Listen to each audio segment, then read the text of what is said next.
प्रदेश की। वीडियो में हम इन दोनों के बीच एक हेल्दी कंपैरिजन करेंगे। हिमाचल प्रदेश और उत्तराखंड भारत के नॉर्दर्न पार्ट में स्थित दो नेबरिंग स्टेट्स हैं। ये अपने ज्योग्राफिकल फीचर्स, कल्चर और टूरिज्म पोटेंशियल के टर्म में सिमिलैरिटीज शेयर करते हैं, लेकिन उनमें विशिष्ट विशेषताएं भी हैं जो उन्हें अलग करती हैं। तो चलिए वीडियो स्टार्ट करते हैं। अपनी हरी भरी घाटियों, सेब के बगीचों और बर्फ से ढकी चोटियों के लिए जाने जाने वाला हिमाचल शांत परिदृश्य और जीवंत हिल स्टेशनों का मिक्सचर प्रदान करता है। वहीं उत्तराखंड के परिदृश्य स्पिरिचुअल गंगा नदी और उसकी सहायक नदियों से लेकर घने जंगलों के साथ साथ सुरम्य पहाड़ी शहरों तक फैले हुए हैं। उत्तराखंड का भी स्टनिंग लैंडस्केप है, जिनमें ऋषिकेश, मसूरी और नैनीताल जैसे स्थान हिमालय और शांत झीलों के मनोरम व्यू पेश करते हैं। हिमाचल प्रदेश शिमला, मनाली और धर्मशाला जैसे पॉपुलर डेस्टिनेशन प्रदान करता है। शिमला की कॉलोनियल आर्किटेक्चर और मनाली की एडवेंचर एक्टिविटीज टूरिस्ट को अट्रैक्ट करती हैं। उत्तराखंड में भी देहरादून, ऋषिकेश और हरिद्वार, मसूरी और नैनीताल फेमस टूरिस्ट डेस्टिनेशंस हैं। ऋषिकेश की योगा सेंटर जो पूरे वर्ल्ड में मशहूर है और हरिद्वार की गंगा आरती मेन अट्रैक्शंस है। हिमाचल प्रदेश जो सोलंग वैली, बीर बिलिंग और स्पीति वैली जैसी जगहों पर पैराग्लाइडिंग, स्कीइंग और ट्रैकिंग जैसे एडवेंचर स्पोर्ट्स को पेश करता है। वहीं एडवेंचर कैपिटल ऑफ इंडिया के रूप में जाने जाने वाला उत्तराखंड ऋषिकेश में व्हाइट वाटर राफ्टिंग, गढ़वाल और कुमाऊं क्षेत्रों में ट्रैकिंग और जिम कॉर्बेट नेशनल पार्क में वाइल्ड लाइफ एडवेंचर जैसे एक्साइटिंग एक्सपीरियंस प्रदान करता है, जो भारत के सबसे पुराने और सबसे फेमस टाइगर रिजर्व्स में से एक है। वाइल्ड लाइफ एडवेंचर जैसे एक्साइटिंग एक्सपीरियंस प्रदान करता है। हिमाचल प्रदेश में धर्मशाला और मैक्लोडगंज में बौद्ध मठ है। यह संस्कृति तिब्बती बौद्ध धर्म से प्रभावित है, विशेषकर धर्मशाला जैसे क्षेत्रों में। त्योहारों को भी धूमधाम से मनाया जाता है। उत्तराखंड के चार धाम तीर्थ स्थलों ऋषिकेश की स्पिरिचुअल वाइटैलिटी और ट्रेडिशनल कुमाऊनी और गढ़वाली संस्कृति का घर है। कुमाऊनी और गढ़वाली संस्कृतियाँ इस क्षेत्र पर हावी है और उनका लोक संगीत, नृत्य और त्योहार एक यूनिक कल्चरल एक्सपीरियंस प्रदान करते हैं। यह अपने असंख्य मंदिरों और तीर्थ स्थलों के कारण हिंदू पौराणिक कथाओं और आध्यात्मिकता से गहराई से जुड़ा हुआ है। हिमाचल प्रदेश अपने आरामदायक भोजन के लिए जाना जाता है, जिसमें चना मद्रा और धाम जैसे व्यंजन शामिल हैं। वहीं उत्तराखंड में आलू के गुटके, धान की चटनी, झिंगोरा की खीर, रायता, मडवे की रोटी, सिसुन का साग, कापा और यहाँ की प्रसिद्ध मिठाइयाँ फेमस है। बात करें ट्रांसपोर्टेशन की तरह तो हिमाचल प्रदेश में सड़क संपर्क आमतौर पर अच्छा है, लेकिन पहाड़ी इलाकों में यात्रा करने में लंबा समय लग सकता है। उत्तराखंड सड़क नेटवर्क में बहुत अधिक सुधार हुआ है,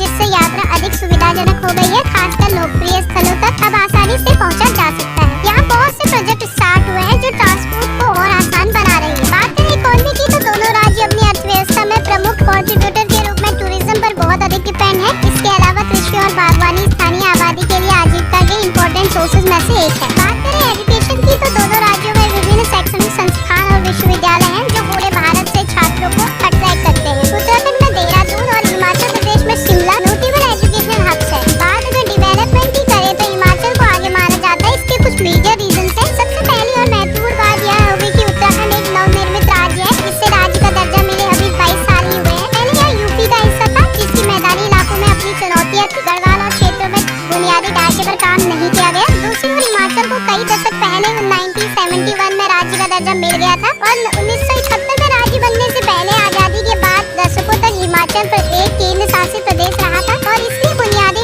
ढांचे और विकास के लिए भारी फंड दिया गया। जल्द ही ये प्रमुख पर्यटन केंद्र बन गया। इन सब के अलावा उत्तराखंड में कुछ प्रमुख भूस्खलन संभावित क्षेत्र हैं, जिनमें से ज्यादातर गढ़वाल क्षेत्र में आते हैं, क्योंकि यह विशाल पर्वत चोटियों और ग्लेशियरों का घर है। गंगा, यमुना जैसी बड़ी नदियां गढ़वाल हिमालय से निकलती हैं। इस क्षेत्र में मानसून में भारी वर्षा होती है, जिससे भूस्खलन, बादल फटने की घटनाएं होती हैं। यह सबसे तेजी से बढ़ते राज्यों में से एक है। फिर भी उत्तराखंड में पलायन और खेती एक बड़ी समस्या है। हिमाचल प्रदेश और उत्तराखंड दोनों ही अलग अलग एक्सपीरियंस और अट्रैक्शन प्रदान करते हैं। ओवरऑल उत्तराखंड और हिमाचल प्रदेश दोनों ही अपनी यूनिक फीचर्स और अट्रैक्शन के साथ वंडरफुल डेस्टिनेशंस हैं। दोनों के बीच चुनाव आपकी प्रेफरेंसेस पर डिपेंड करता है। चाहे आप spiritual experiences, adventure, natural beauty और कल्चरल इमर्शन चाहते हो। तब तक के लिए इतना ही। मिलते हैं नेक्स्ट वीडियो में। अगर आपको वीडियो का सेकंड पार्ट भी चाहिए तो प्लीज कमेंट करें। तब तक के लिए चैनल को सब्सक्राइब करें।